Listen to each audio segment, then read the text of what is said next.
I don't know why. Good evening, everyone, and welcome to the Spirit Society of Virginia. We'll start our study of tonight with a message, psychographed by Emmanuel through the mediumship of Chico Xavier from the book Courage. The message is, let us be grateful. Master Jesus, we thank you for the courage of facing the difficulties created by ourselves, the trials that assist our reasoning and pacify our heart, having faith in immortality, the blessing of knowing that we are responsible for our own actions, the nourishing and healing resources that we bring within ourselves, the relief of knowing that the size of our happiness will be measured according to the happiness that we give to others, the discernment that allows us to differ between what is useful and what is not good for us, the support of affection in which our lives get nourished in a constant exchange, the blessing of prayer that gives us inner support so that our problems may be solved, the peace of mind that nobody can take away from us. All that, and for all the treasures of hope and love, joy and peace with which you enrich our lives. Be blessed, Lord. We glorify your infinite mercy today and always. Thank you.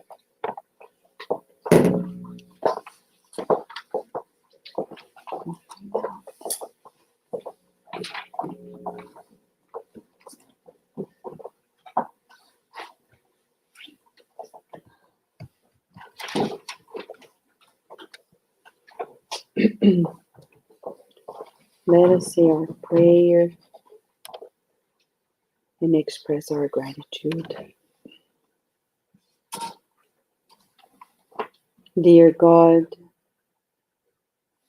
we're deeply grateful for life, for this reincarnation, for the opportunity of being connected with one another, joining forces in the good. We pray for everyone who at this moment is seeking healing. We pray for those who are lost in illusions.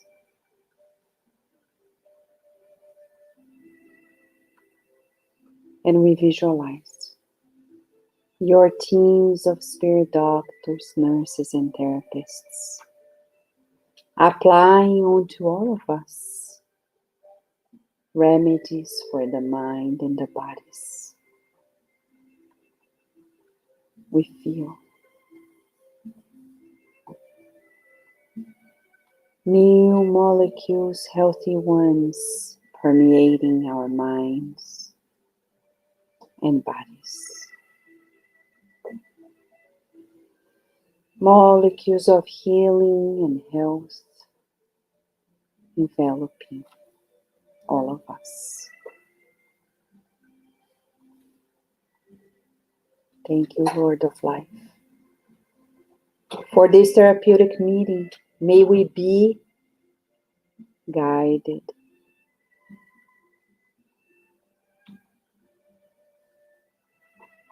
May we be protected as you lead us, with your permission, into the therapy of tonight. And so be it. Right.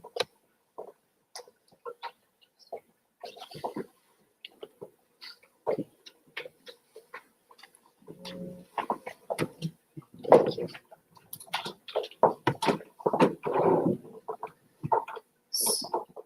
Okay, so we're going to talk about gratitude in the family by revisiting the 12 chapters that we have come together. So we selected a few slides, one or two of each, just to make the case and revisit the main point of the book, Life and Sex, which is truly about family.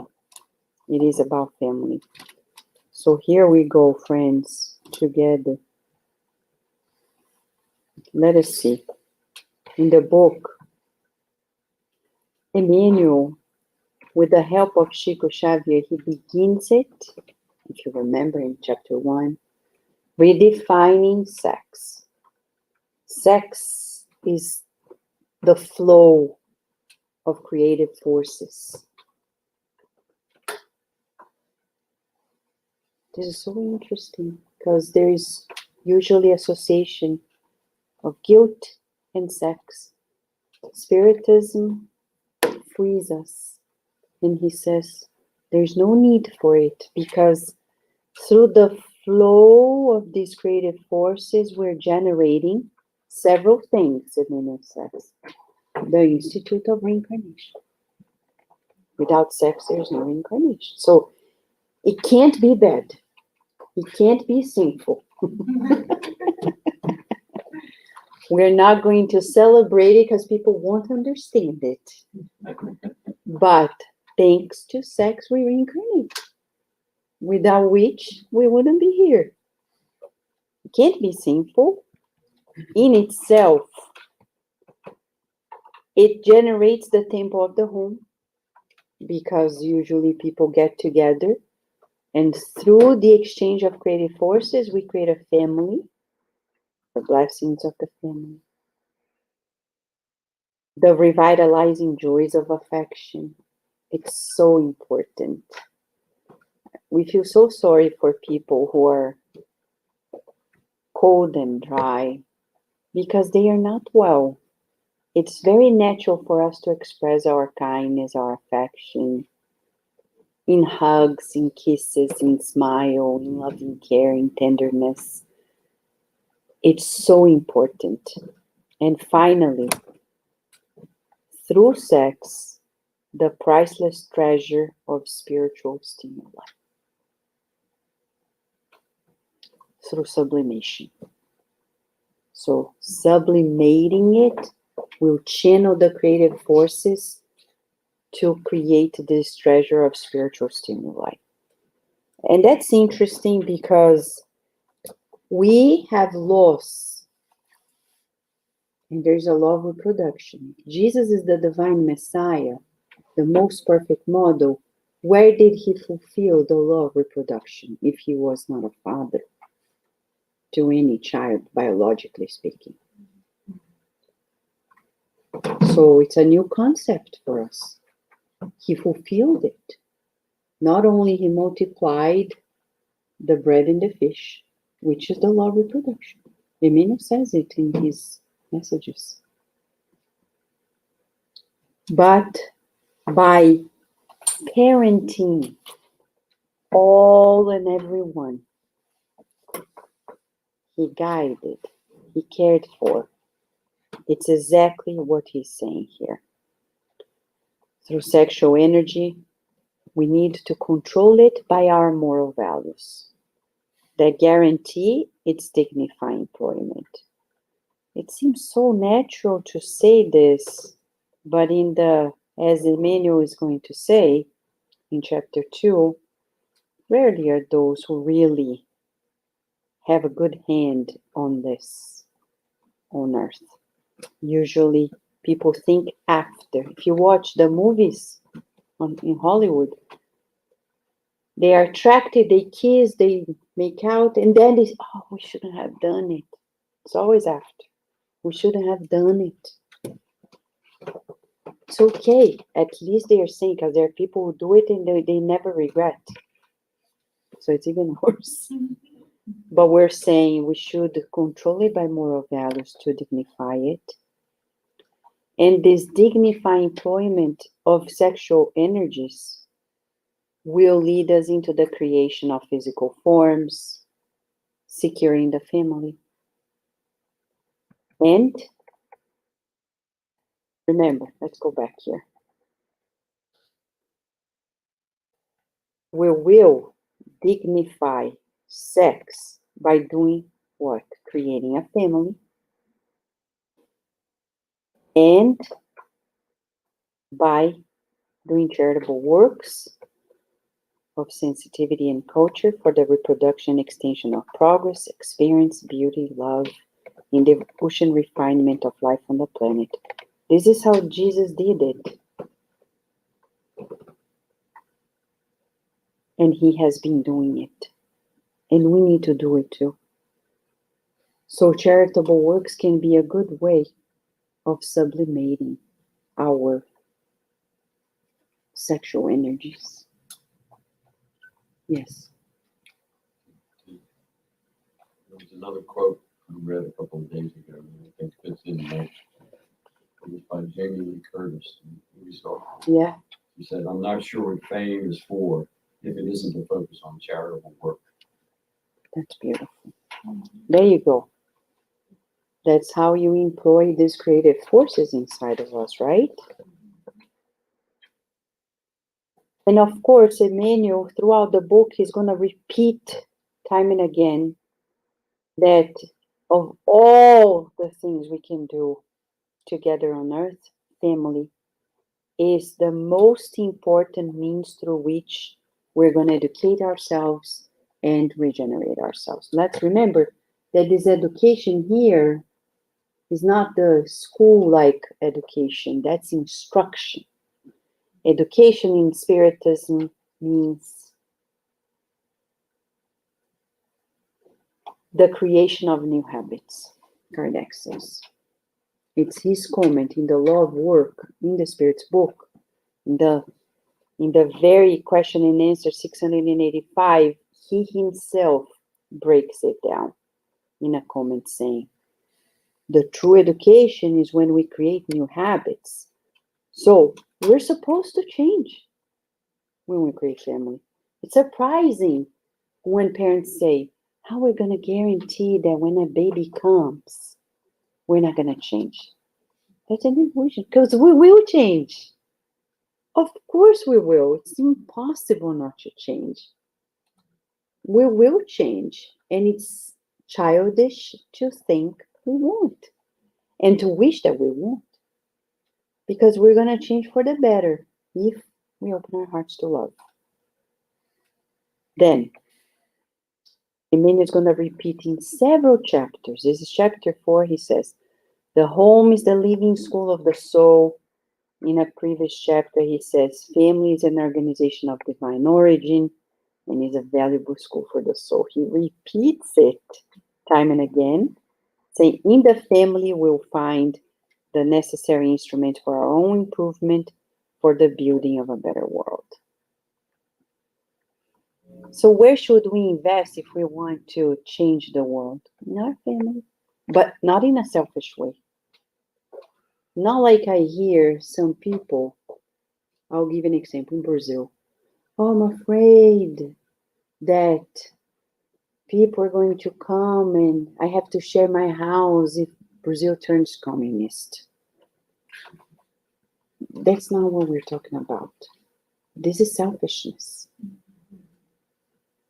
We're not pro-communism, but we're saying when we are worried like that, it's not because we love our family.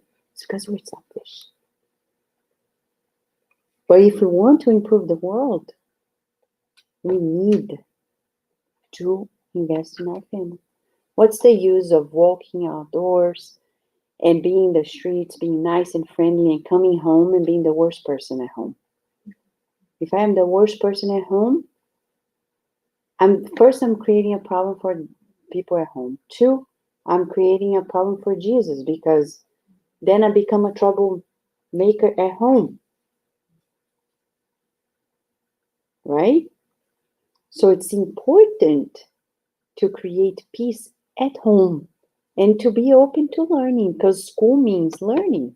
But if we don't want to learn, I want to be who I have always been. Oh, I miss when I was single. I could do this, I could do that, I could do this. Then why did you get married? Why did you have children? And that's the majority of people. So it's very childish and selfish. So Emmanuel is going to repeat to us that the family begins with a couple that has connections from different points. He says they may connect through a reincarnatory plan that was outlined in the spiritual realm.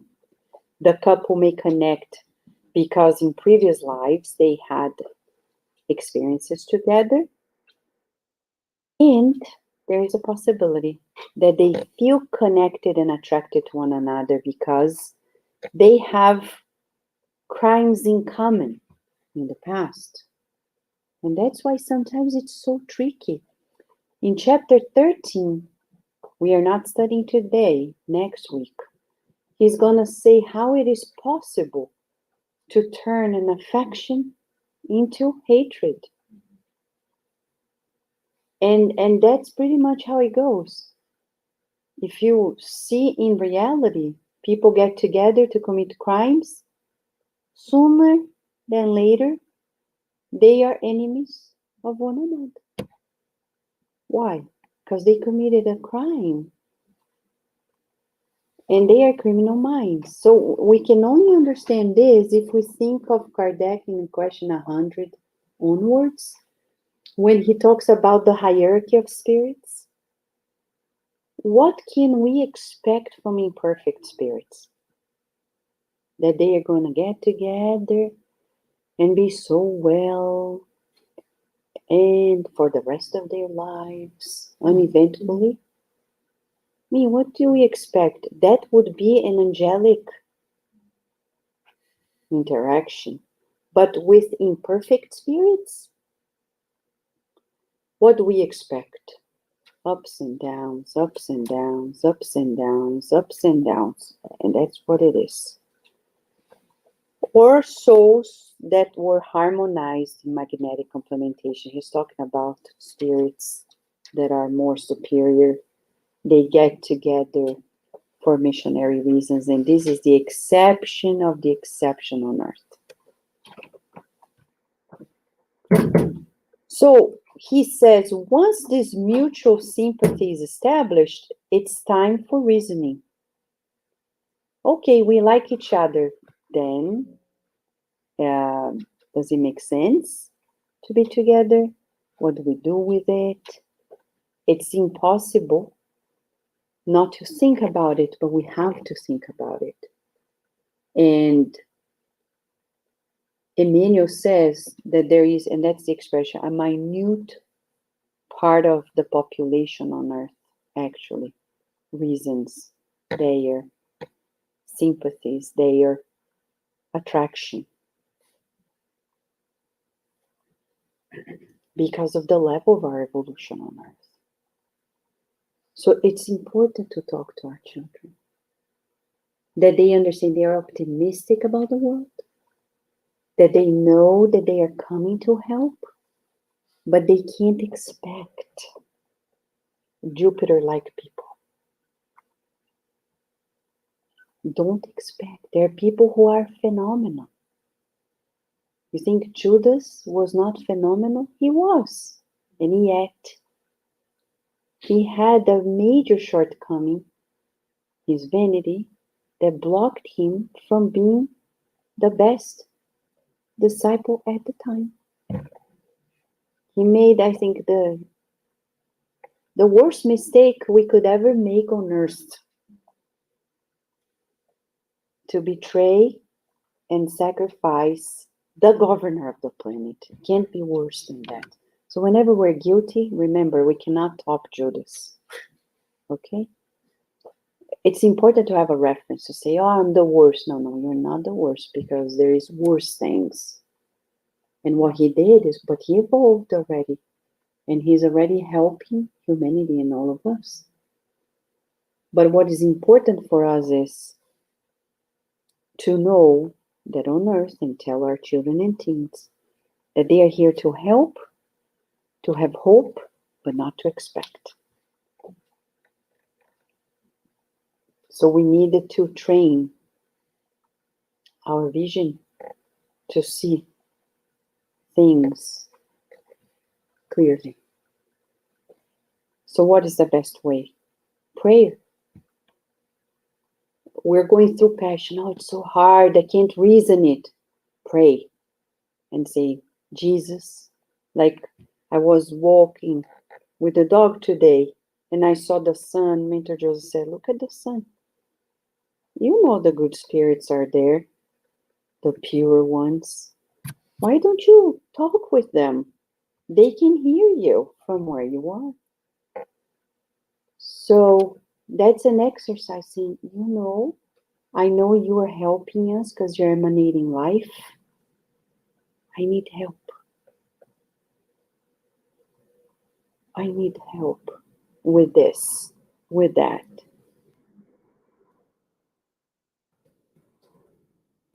And then Emmanuel is going to lead us into the into the highlighting of what marriage is all about.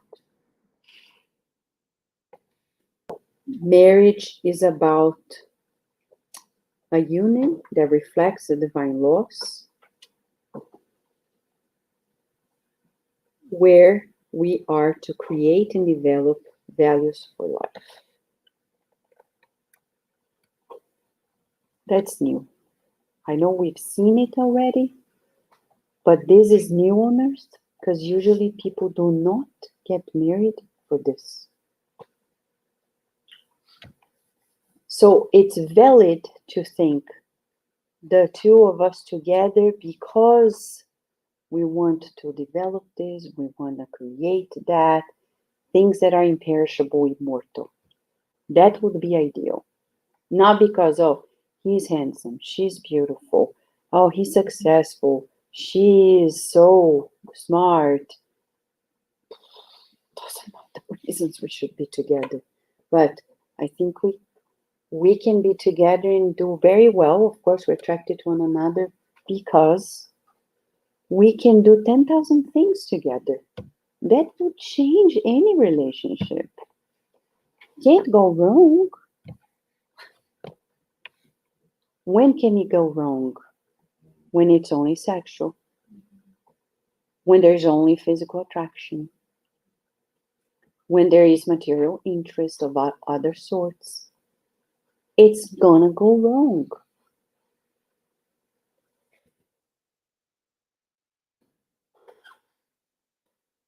Marriage, and now he's gonna tell us about the problems, right? Marriage can be preceded by sweetness and hope, but that does not prevent the subsequent days in their incessant march from bringing to the spouses the results of their very creations that they left behind. So we already know we get together, there's a plan, nobody's tricking us. Some people feel that way. Somebody tricked me. I remember somebody who got married and one day the partner left, talking to another person. This other person said, oh, you studied too much. You forgot to leave. That's why you didn't choose well your partner. That's right? That's not true. You think people who are street smart, they know better how to choose a partner? Of course not. Being book smart, street smart, it doesn't mean you're going to choose wisely. It's not about that. Because the Spirit showed to us that we get connected to one another beyond our reasoning. But we need to reason in order not to lose ourselves. But if in this encounter, past the first moment of sweetness and hope, the person is not in anymore, then it's their problem. Not ours. If somebody changes their minds in terms of the commitment, it's their problem, not ours. This is so important to tell the youth of today, because many of them think I'm not good enough. Oh, no, it's not about you, it's about them. Because somebody superior wouldn't do this to you. Who is this person that is abandoning the commitment? A coward, of course. Man or woman, coward, a weak person. Because a strong person, responsible one, more evolved one, would not do this. So it's not personal. Could be with anyone. And then he reminds us that the bride, gentle young woman who fascinates us today, in many cases will perhaps be transformed woman tomorrow, capable of imposing enormous difficulties on us to achieve happiness. But this same gentle young woman was in the past, in past existences, the victim of ourselves. When we inflict on her the blows of our own disloyalty or inconsistency, turning her into the temperamental or unfaithful woman that is our now excuse in rectification. You remember the book Sex and Destiny? Brites Castanheiro, in a previous life. Today, she is, I forgot her name. Again, forgot. She is Claudio's wife in the present reincarnation. She is the mother of Marina and Marita. She had a name. Yeah, Marcia. Yeah, Marcia. All three M's. Exactly. Yeah, you're right. Thank you. We never forget, Marcia. So, imagine, André Luiz doesn't explain the full spectrum. We know that that previous life was driven by other previous lives. Of course, right? Because in that previous life as British, she was married and she had an affair. And then she was heartbroken. But then she married the father of the boy whom she was having an affair. And there's more to the story. Because she has a daughter, and then she entertains the daughter to the man. It's crazy, the story. So it shows that she's twisted in 10,000 ways. But André Luiz explains to us, like Emmanuel is saying, that she's like that because somebody messed up with her weak mind. Of course, she's weak, or she wouldn't be like this. So she was wounded, hurt, and now she is sick, mentally, spiritually ill, and cannot be in a commitment at peace. She's either disloyal, she's temperamental, she is scattered all over the place. That exists. And the groom. A distinguished man who currently attracts his partner in the bonds of deepest communion will often be, it's amazing how he says often, the cruel and disoriented man, liable to constrain her to carry a whole ordeal of afflictions incompatible with the yearnings for happiness that throb in her soul. This same distinguished young man, however, was in the past, in existences that are already gone, her own victim.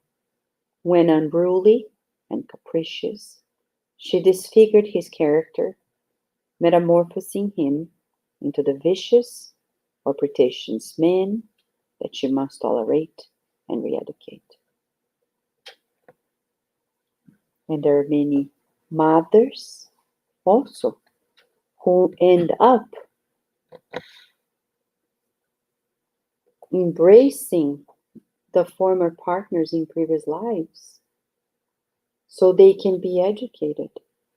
But it's so interesting when you observe certain mothers even instigating or enjoying the misbehavior of their sons. And even fathers feeling that it's beautiful to have 10,000 partners. How many people are like this in the world, especially in more chauvinistic cultures where men can do it all? It's beautiful to have A woman today, another tomorrow, another the other day, and it's okay. And the mother wouldn't be bothered by it.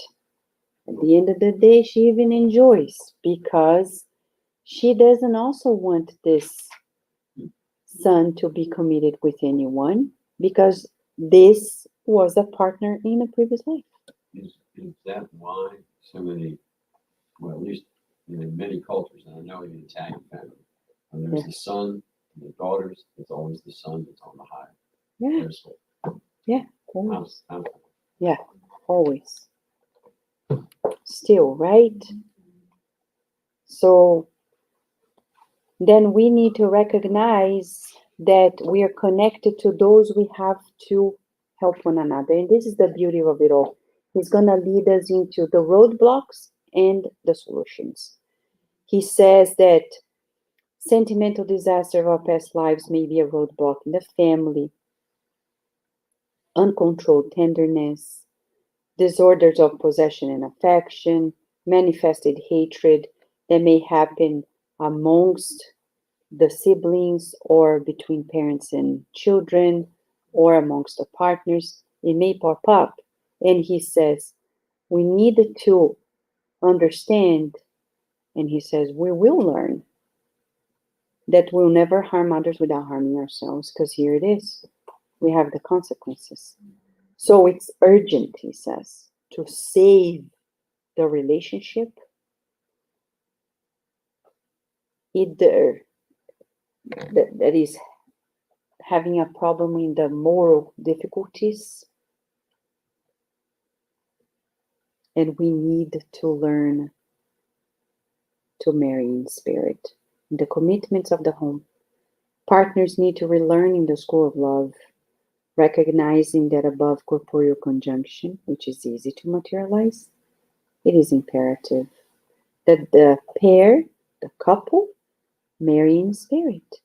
Always more in spirit, day by day. It's revolutionary, right? The way he says it. There's no condemnation about anything.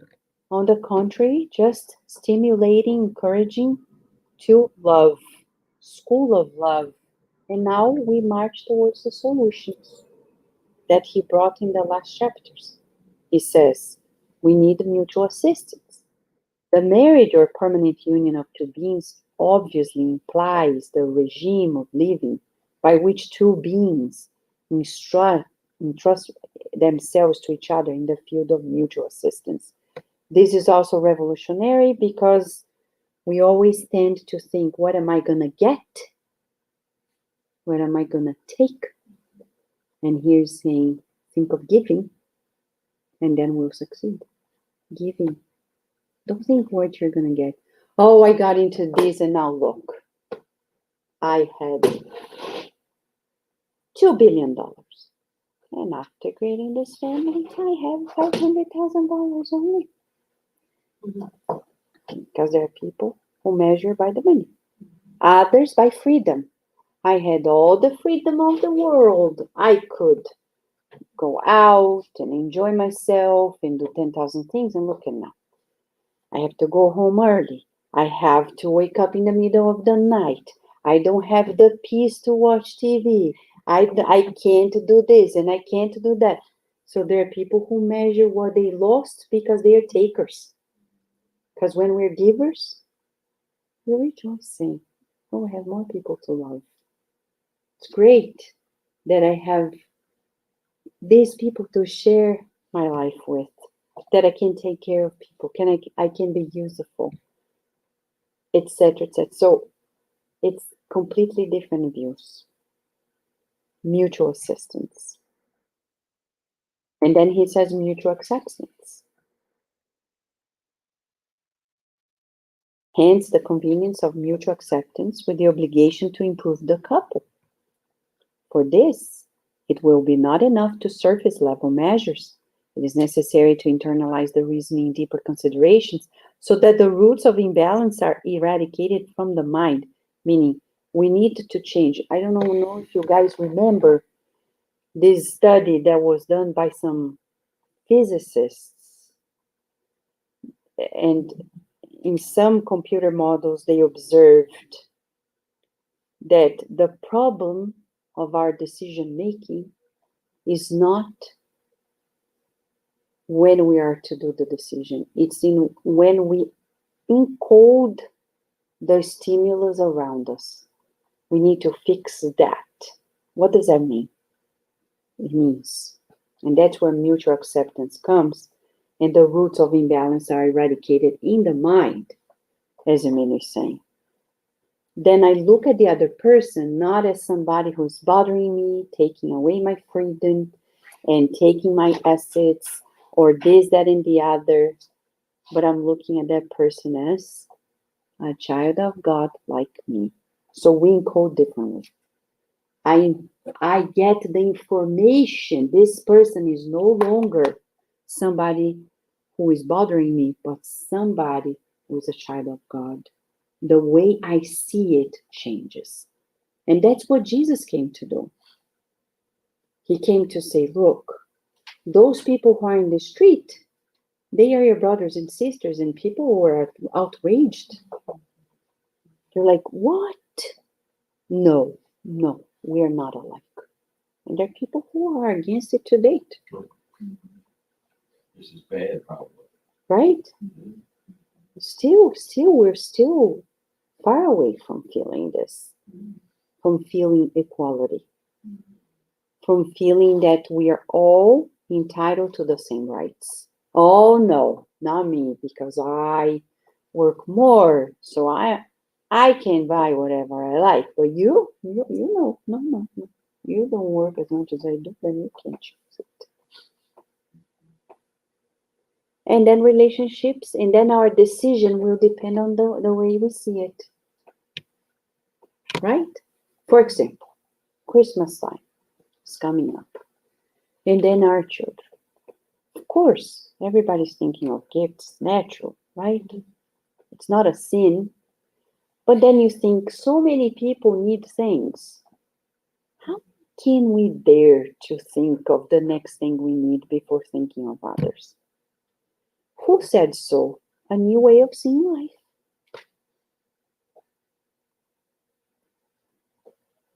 A new way of seeing life. And then my decision will change according to the way I'm seeing life. It's different. So how am I going to accept this person? I need to see this person with different eyes. Because if I keep seeing the same way I am, we're never going to accept each other.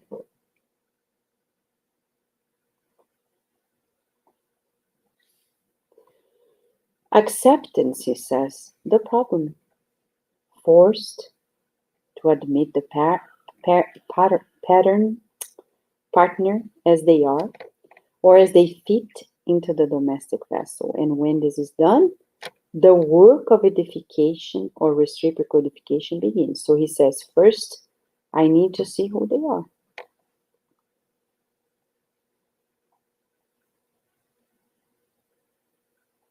To understand, if somebody was raised in a culture where they eat potatoes, you can't come from another country where we eat rice and beans and say, how come you eat potatoes every day? And then we are ignorant because it's like, I was raised eating potato, right? The person will say. So what's wrong about it? Nothing is wrong. It's just the way it is. You can't blame a dog for barking and a cat for meowing and the tree for not moving, because a tree is a tree, it doesn't move. A dog barks and a cat meows. You can't change nature. I can't look at the person and say, how come you like potatoes and not rice and beans? I wasn't raised eating rice and beans. The person will say. That's as simple as that. I have nothing against it. But it's not my habit. So then how can I accept? And this seems simple, but since the 1960s, there is a sociologist named David Hoops. He was ahead of our time when cultural competence was not yet a concept in society like it is nowadays. And he said, to be multicultural, we need acceptance, awareness first, and then acceptance. Without accepting, we don't embrace another culture. And when we talk about relationships, it's about two cultures merging together. Even if they were born neighbors to one another, they are raised by different families in different contexts, and we need to be aware of it first to understand the history of the person. How come you like this type of car and not that? We were raised differently. Where I used to live, my habits, doesn't mean I'm not going to change. It just means that that's the way it is now. And that's what Emmanuel is saying. That's the way they are, and that's the way they fit into the family. And then we can start edification. What does it mean? Building, constructing. So this is interesting because it's implicit here that it's not a final product, meaning accepting doesn't mean we're going to be like that forever. But it means, okay, that's how it is. Can we eat potato today and rice and beans tomorrow? And alternate? Then we're going to start building what?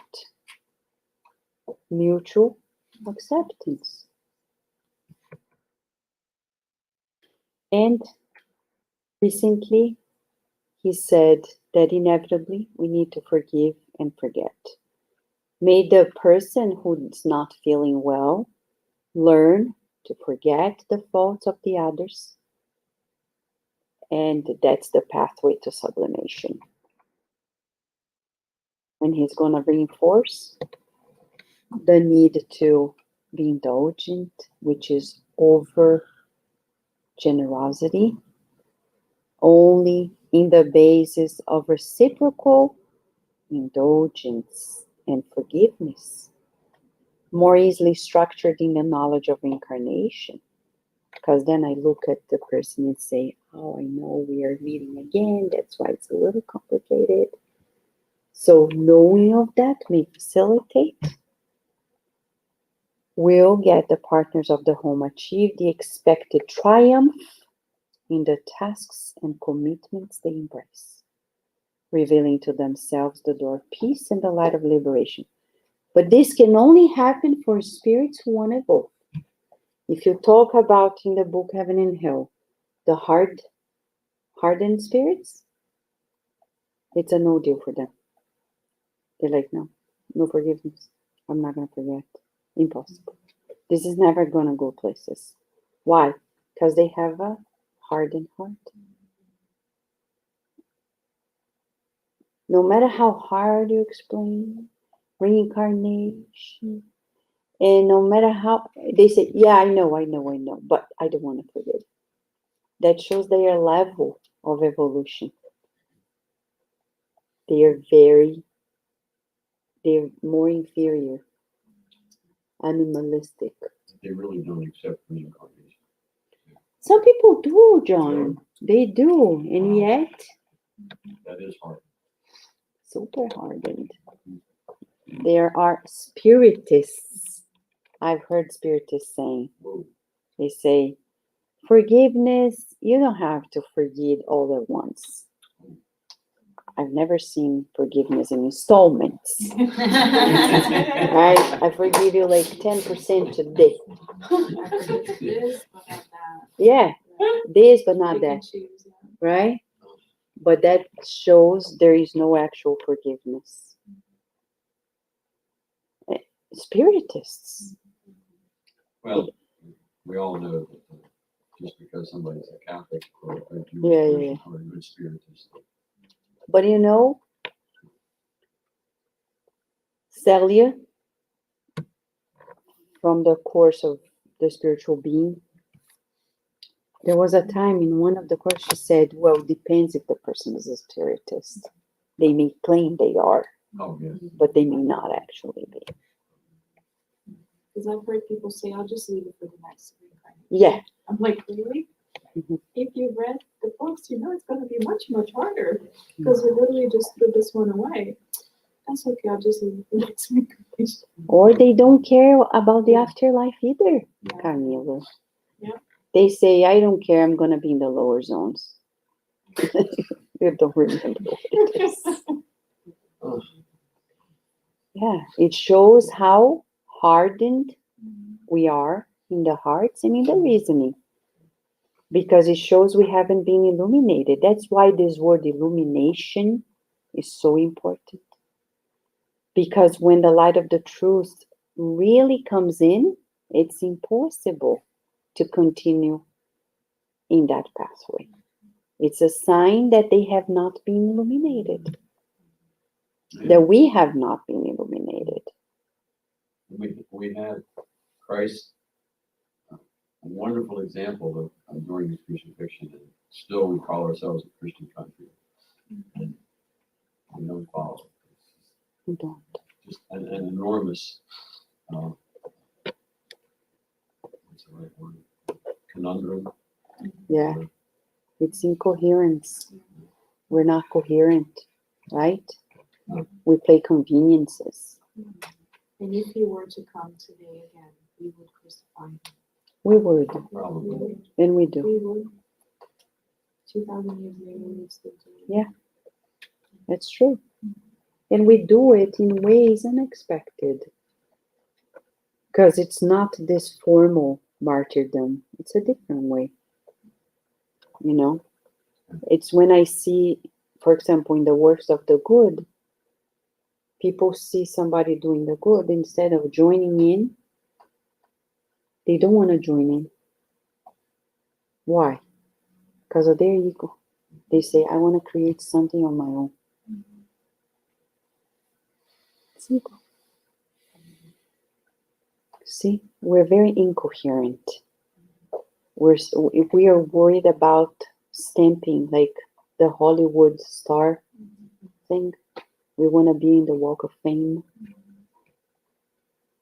The Walk of Fame. That's what we're looking for, right? And then instead of joining in and being there, we wanna do our own thing instead of joining.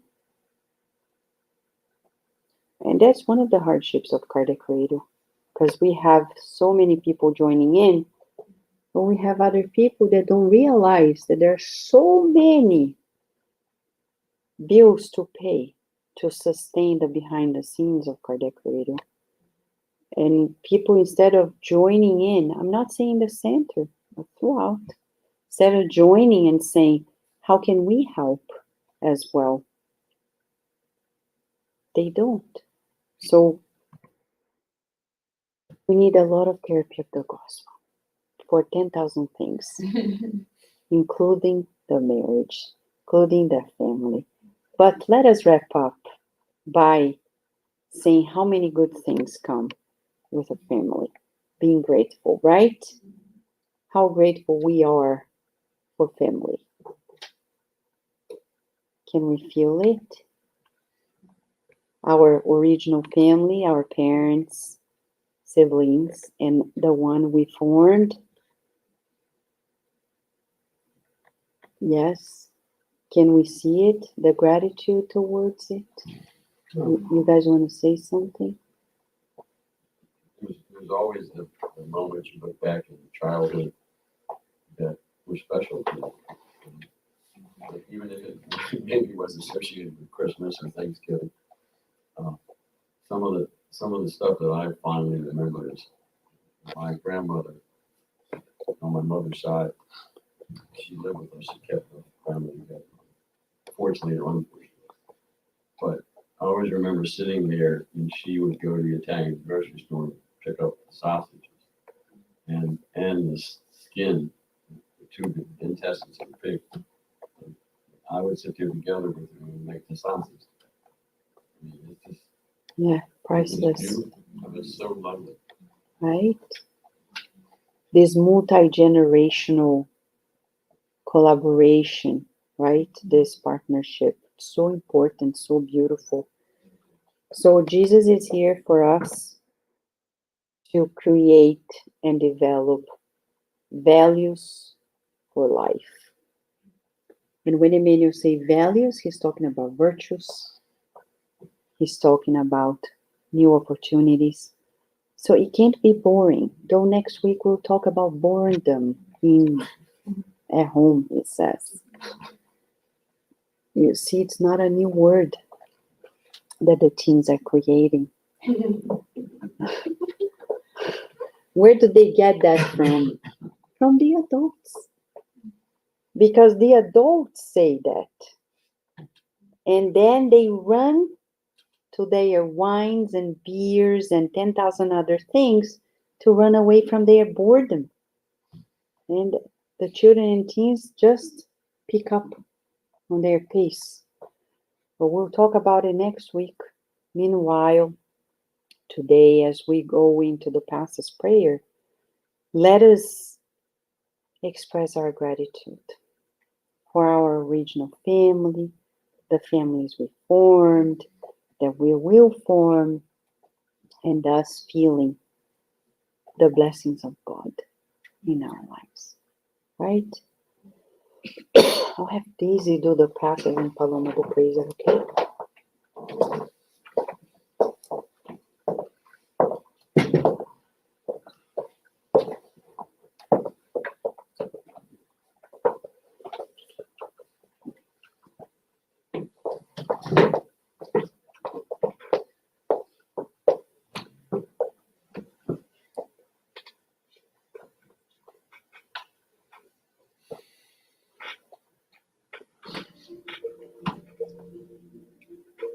Let us close our eyes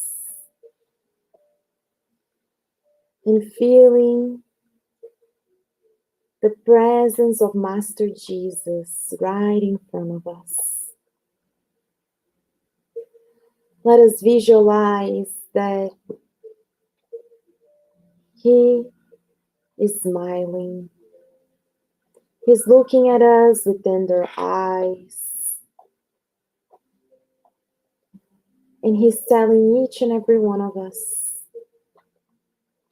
you are a child of God. You are love. You are light. And you are joy of living. And through these words, He enveloped us with a beautiful shower of light. Let us visualize then from Master Jesus' loving heart.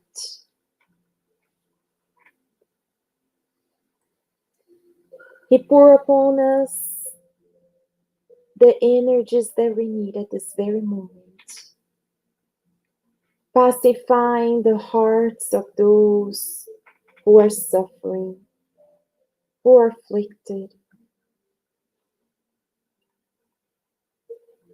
sending hope and joy to families around the world as they learn to truly build values for life. Master Jesus enveloped with His healing light those hearts who are going through physical, mental, and emotional distresses. And He sends to each and every one of us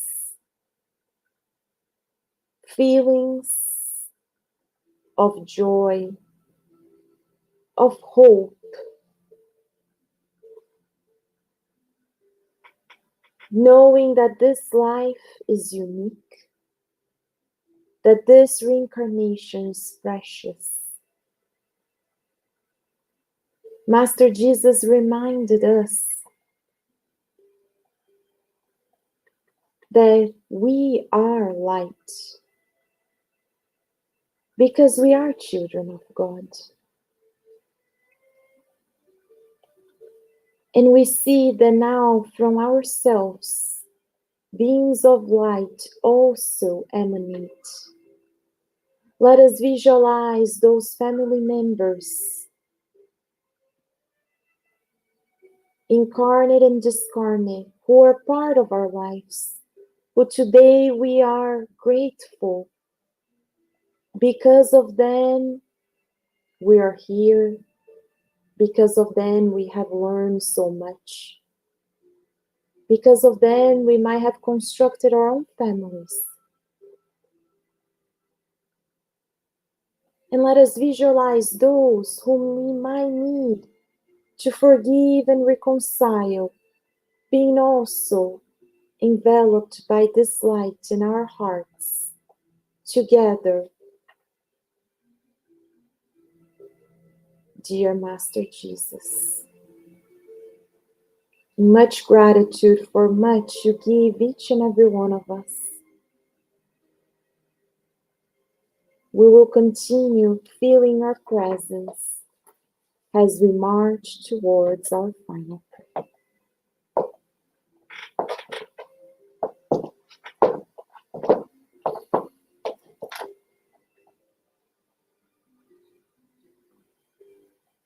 Beloved Master, we express our gratitude to you and to God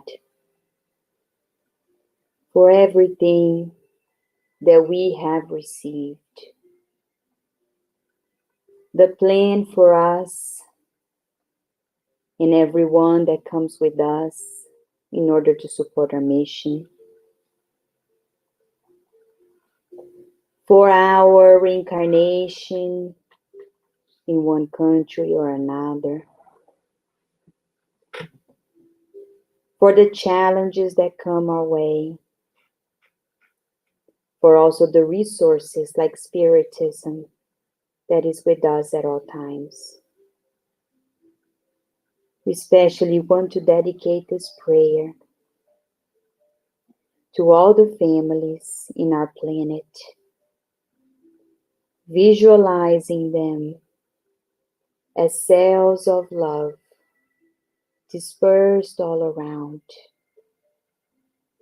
visualizing these bonds of affection growing bigger and bigger, stronger and stronger, allowing for a circle of love and light to surround our planet. We know what we're marching towards. We want to be pure spirits, spirits that emanate love at all times. And we pray that we can start today in our homes, expressing it to our loved ones, as you expressed, Divine Master, to everyone you encountered. And with your permission and your protection, we ask to close these moments of tonight, and so be it.